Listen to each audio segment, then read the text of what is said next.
to Vegas Nonstop with Jonathan Stop.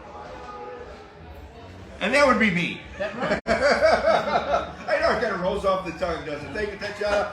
And we are at Great American Pub on Eastern and Serene here in beautiful Henderson, Nevada, which is kind of a suburb of Las Vegas if you're not local here.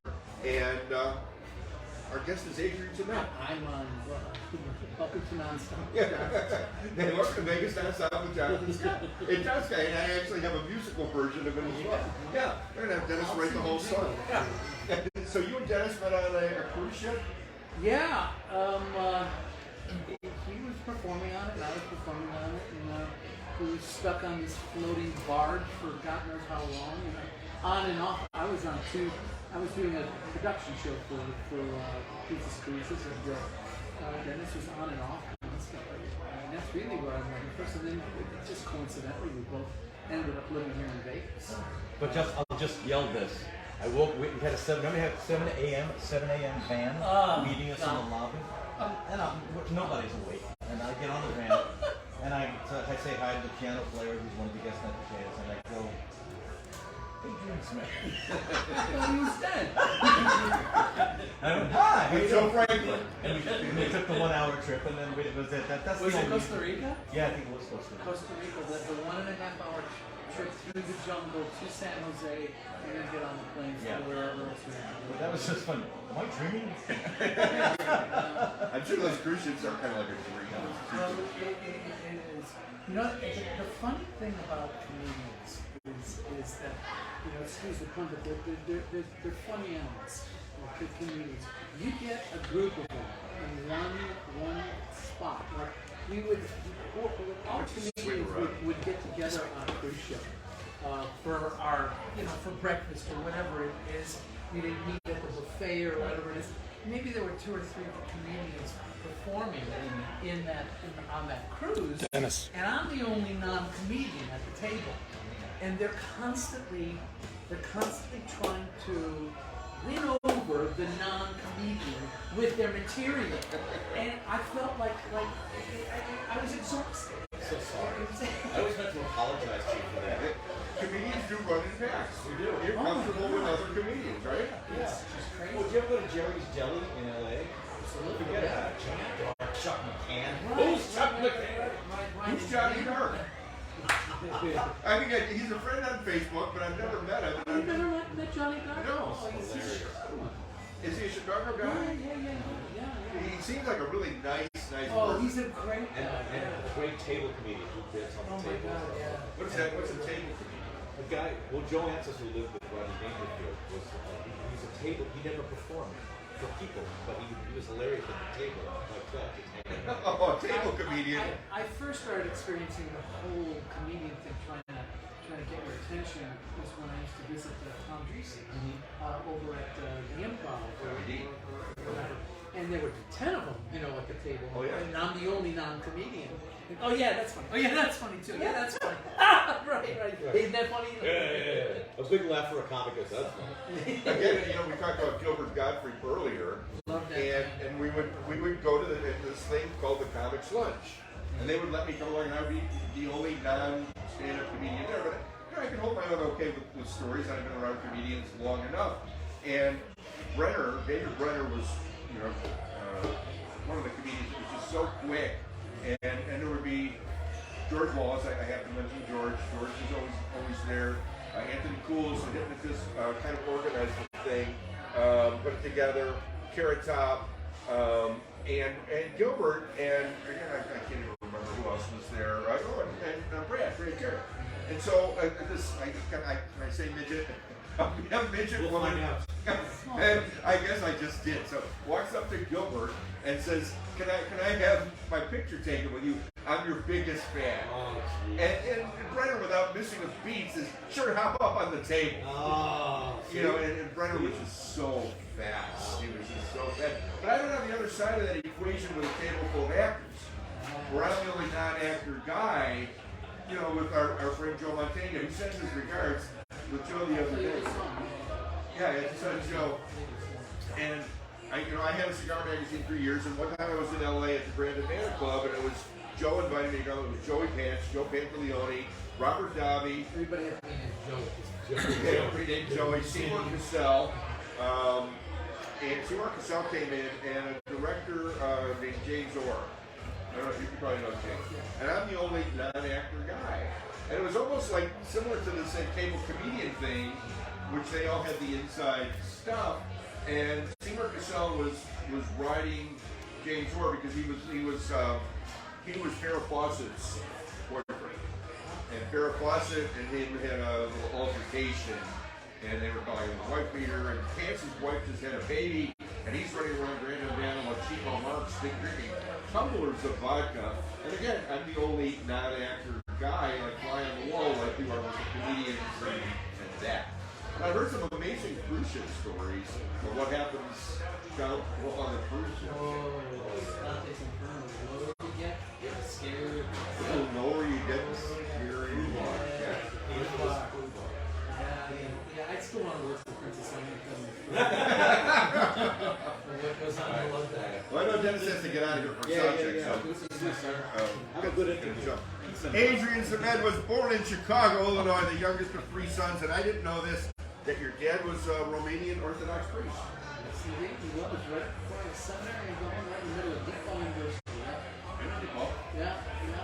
Now it's an empty, where the church was and the parish house. It's a faculty parking lot.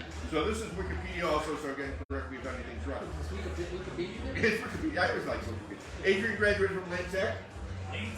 I had a neighbor named Larry Llewellyn. He was a drafting keeper. Yes. Yeah. My next door neighbor. That's funny. I didn't even know you played football. That's what, when I started my knee problems, I started with that. Breaking my foot and my legs and my knee. And I broke my, just above the right knee. Really bad. I wasn't fine. 3 months. And that's what turned you on to acting. You play football like 40 years. I was watching football. I suddenly wandered into at Lane Tech, I wandered into a study hall, and they were auditioning for $1,000. And my English teacher was the director, putting it together, and she said, "Hey, Smith, why don't you, can you sing?" Yeah, being the son of an Orthodox priest, I sang in not only the choir, but I also was a cantor in the church. So I sang since I was like 8 years old. Everything I sang, the Star Spangled Banner, and there it was. I said, "Hey, this is kind of a plus." Lane Tech was an all-guy high school at that time, and this was a way to meet chicks. This was a way to meet girls. We imported them from all of the girls' Catholic high schools. Immaculata. It was just so that was the way to meet girls too. So that's what I did, and I said, "You know what? I'm kind of good at this. I can stop football and pick up about football." And then you moved out to go to the Goodman? Yeah, went to the Goodman. That's where I studied. Goodman School of Drama. Yeah. Got a bachelor from Goodman, and then your first major acting gig, the very first one, was Danny Zuko. I guess officially, I really got my equity card at the Candlelight Theater in Chicago. And I did fantastic. That's why I actually got my equity card that way, but I really didn't get paid well until I did Danny Zuko in one of the national tours of the original production piece. Adrian reached celebrity status as Officer Romano in ABC's T.J. Hooker. Yeah, Mean Bill. Played Fred Feliciano in Victims for Victims. I don't remember any of that. Oh, that was an amazing. It was a television movie, TV, and it was the story of Teresa Saldana, the actress that was the wife of Joe Pesci in Raging Bull, and it's a very famous happening in Hollywood. There was a stalker that was stalking her from Scotland and eventually found her in LA and stabbed her 17 times as she was getting into her car, and she survived. And it was a Sparkletts water delivery man that saved her life, jumped in the car, and somehow she lived and did this movement called Victims for Victims. And remarkable. It was not only a remarkable journey for her because she was playing herself, going to the locations that she experienced this whole thing, like being stabbed on the street where it all happened. I felt like I was living the entire thing with her for the 2 months that we shot this video. And she created an organization called Victims for Victims. And it was a big awakening for me in that the people who commit the crimes have more rights than the victims. And that organization, she started had a lot to do with a lot of policy changes and how victims are being treated to this day. It's a I'm going to try and find it somewhere. yeah, it was one of the most intense movies I've ever done. I know you've done hundreds of television shows, but here's a few of them. Hotel, Empty Nest, Murder, She Wrote, Caroline in the City. You left T.J. Hooker in 1985 when the show moved to CBS, choosing instead to replace Danny Terrio as the host of Dance Fever for its final 2 seasons. I was always a song and dance man. First of all, Hooker was canceled officially, and the day after it was canceled, I was offered this position by the Griffin. I had done many guest spots on the Griffin show. So he knew that I could sing and dance and do everything. I wanted to replace that career at the time, and I jumped on it. And then the next thing I knew, Hooker, about 2 or 3 weeks later, was picked up by CBS for late night to finish the syndication package. It was only 13 episodes. So you went back on Hooker? Well, I would have, but I had already agreed to do the deal with Dance Fever. I couldn't do it both. Now, I think you told me that you've done performances of Grease more than any other actor. I have. You hold that record. Not only as performances of Grease, but as Danny Fever. I did the original back in the 70s and 80s, and then I did the Tom King Live. I probably had about 11 years of doing Danny Fever. What about Saturday Night Live? Remember that story? You on Saturday Night Live? Well, here's a story that I like. It's in Chicago, the Bozo story. Hey, that's me! That's people don't know if you're not from Chicago that for some Well, reason Bozo was in different cities. it was syndicated in different cities all over the country. And there was a different Bozo. Back in the 50s, and then it kind of went over into the 60s. But it never lasted as long as it did in Chicago. It lasted until the 80s. It was a hot in ticket. Chicago. You had to wait 2 years to get your kid at Bozo. It was at a certain point, it was 10 years. There was a 10-year waiting list to get your kid. If you were dating in high school, you put your request for tickets in case you got married and had a kid. And what was your the band leader? What was your role? No. What I ended up doing was I hosted the NBA telethon in Chicago for many years.